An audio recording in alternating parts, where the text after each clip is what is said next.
Coming down the return road. The rig's getting ready to go.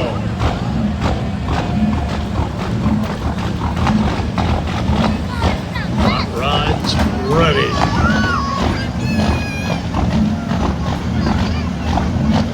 Talking to the drivers in the back.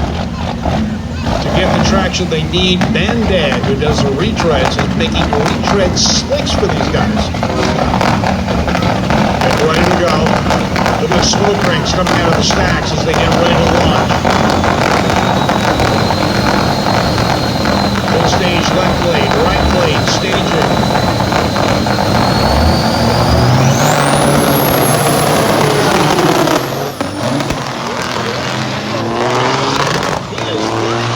Second quicker on reaction time. Way out in front. I think he's gotten to the finish line. We can't see. 863 to a 1023.